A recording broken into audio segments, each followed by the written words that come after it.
I grew up as a 49ers fan. And even though it's still hard to be one, I am one till this very day. And I remember in the late 90s when we picked up a player named Terrell Owens, who went to some small college in Alabama. I remember when Jerry Rice got hurt in the 98 season. And Terrell Owens came in and carried the team along J.J. Stokes. We were a game from going to the Super Bowl that year. And after that year that Terrell Owens emerged, he became one of the best football receivers in the NFL. Most people would say for some time he was the best receiver in the NFL. And it goes back between him and Randy Moss. But, besides being a freak of nature, besides being big, besides being strong, besides just having exceptional hands and being able to dominate defensive backs, he was uncoachable. He didn't listen to coaches. He was a problem in the locker room. He was a problem with players. He was always getting into things he had no business doing, and people gave him chances based off of his potential.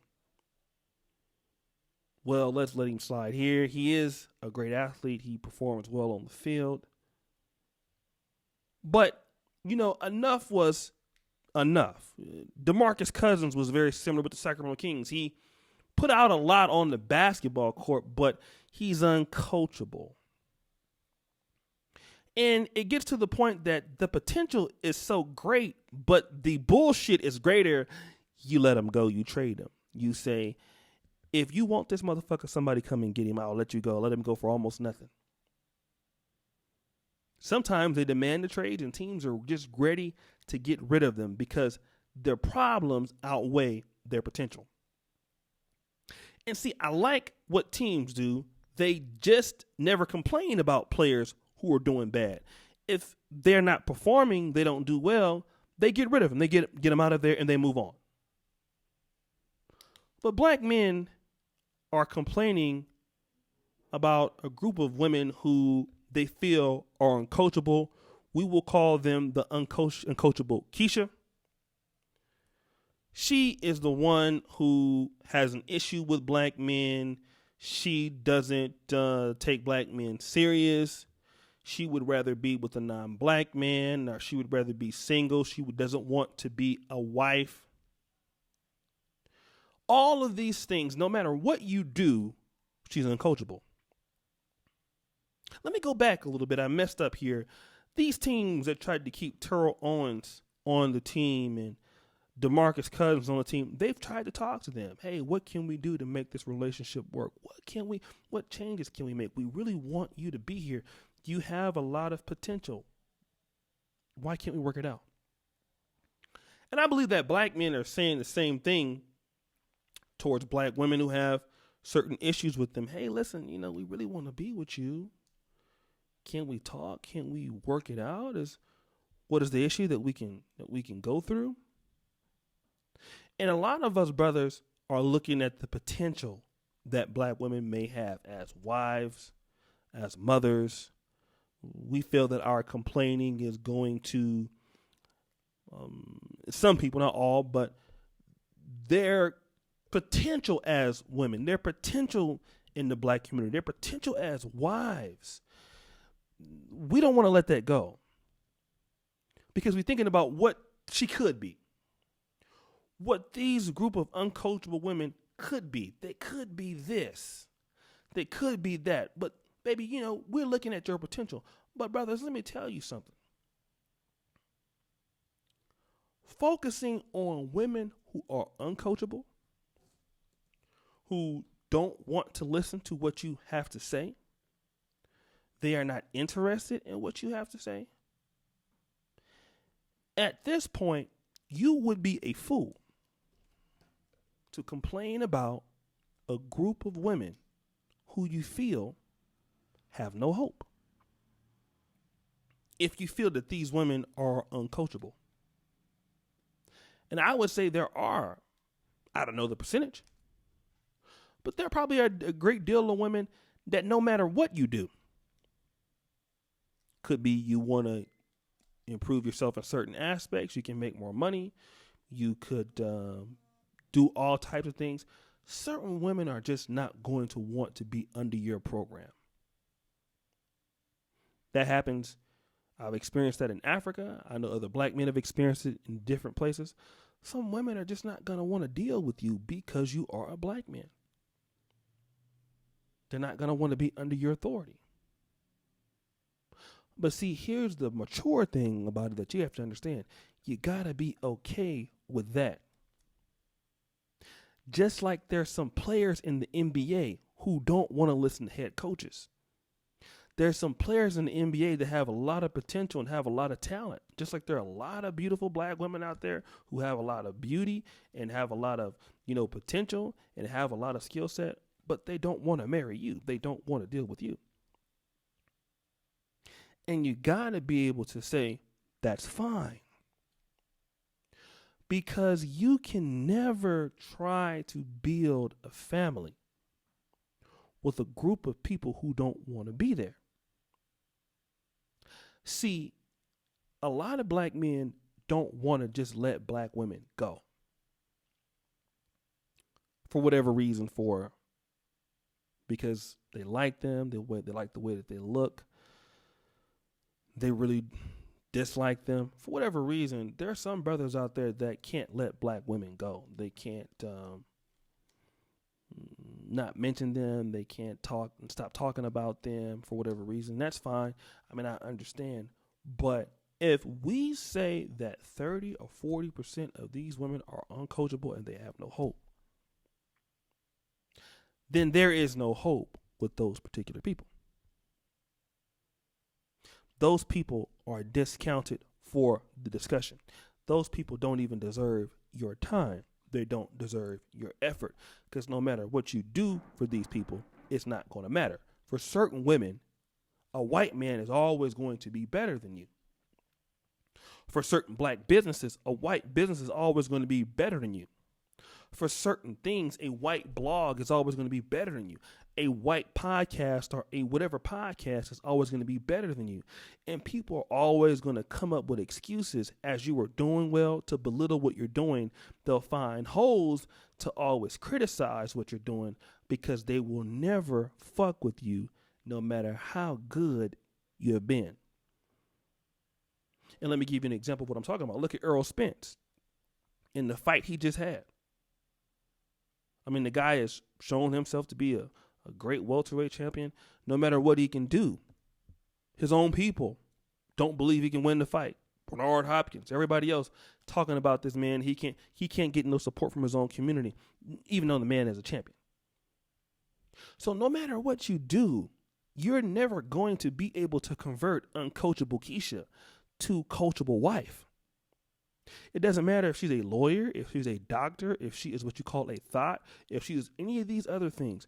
Once a woman proves that she is uncoachable, no matter how good she looks, no matter how beautiful she is, no matter how much potential she has, that potential is not going to be manifested with you. And a lot of brothers need to be okay with that. Because if you believe in yourself, like I hope that you do, somebody is going to be coachable for you. And I believe that African American men are so focused all of the time on women who are not interested in them, on women who hate them, on women who despise them, on women who are talking down on them, when we know that there are groups of women, black or non-black, and as you present yourself, they're not going to have the same opinion. So the opinion from those who are uncoachable, it doesn't matter. We know all black women are not uncoachable. This is a fact. There are black women out there who don't say anything, would love to be with the black man. You know, a woman is a woman. A woman wants to be in a good circumstance, in a good place, in a stable environment for the most part, just like, a white woman wants to be. And brothers got to start to understand that there are certain people in this black community that you cannot save. whether you want to call it out or not. Uncoachable players cannot be helped. The only uncoachable players that can be helped are them. Look at Chris Carter. I'll use him as an example. Standout receiver in Ohio State. Goes to the Philadelphia Eagles, doing whatever he wants to do, doing drugs, out of the league for a year, doing all of this. It wasn't until Chris Carter decided, you know what, I'm going to be coachable now. I'm going to start doing the things that I want to do. I want to be a great wide receiver. And that's how his career picked up in Minnesota. But he had to change for himself. And this is what black men got to start understanding. When you are a good franchise, watch how I'm switching gears. More players want to play for you than not. And we're talking about uncoachable players. But if you are a good player or a player that has problems, like Randy Moss did in the NFL to a certain degree, with the Raiders and with the Vikings and whoever he went to, when he went to the Patriots, under a good circumstance, what did he catch? Like, I don't know, 20 touchdowns that year with Tom Brady? People will have respect for better franchises as players. And what I'm saying is that whether you agree with it or not, certain players are going to mess up a chance even with the Patriots. We get it. But coachability comes with good franchises. And that's our part as brothers that we got to own up to. Are we being the best franchise as black men that we can be? It's not even about women. We'll move them out of it. When you look at us as a group, how do we compare with other men? Let's just have that conversation. If you find that we can be improving, then let's work on that.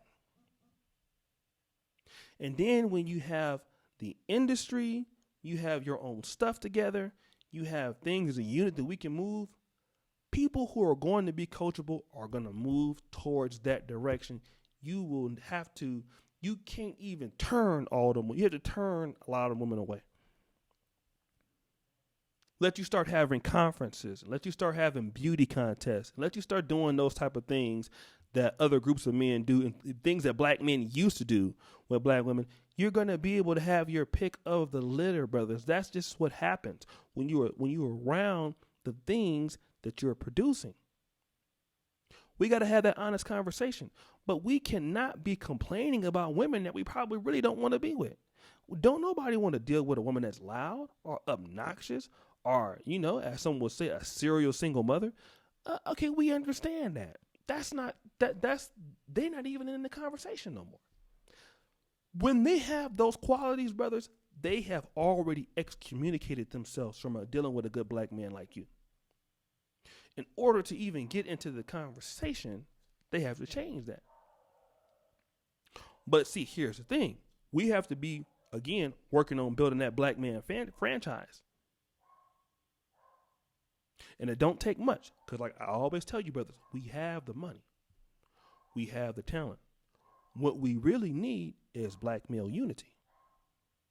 Black male unity can solve so many problems. Look at the Nation of Islam and what their women are acting like compared to the rest of the women. I would say the rest of the women across America. Look at the women of the Nation of Islam and how they behave. Some of the women were born into the nation, but some of them in the early days were on drugs. Some of them were prostitutes. Look at how those women behave. And look how coachable they are because those brothers set up something for those women to submit to as a group of black men. And why we can't do the same thing? Focusing on Uncoachable Keisha and her problems and her drama and, she has daddy issues and she don't know if she can love somebody right now and she don't know. Listen, we don't have time to hear those things. Let's deal with those people who want to be here. And those people who want to be here, that's who our message is for, not for those people who don't. Let them go. Let's have a mature discussion about that. if they don't want to be here, they don't want to do the right thing, somebody will. And that is why complaining about Uncoachable Keisha, to me, it's a waste of time. It's a waste of energy, because no matter what you do, Uncoachable Keisha is going to criticize. She's going to be hating. She's going to have a problem with her brother. And you just have to just brush that off your shoulders. Just like LeBron James, the best basketball player in the NBA, or he was for many years, he has people criticizing him all the time. The man done won 4 MVPs, multiple championship rings, but people still got something to say about it.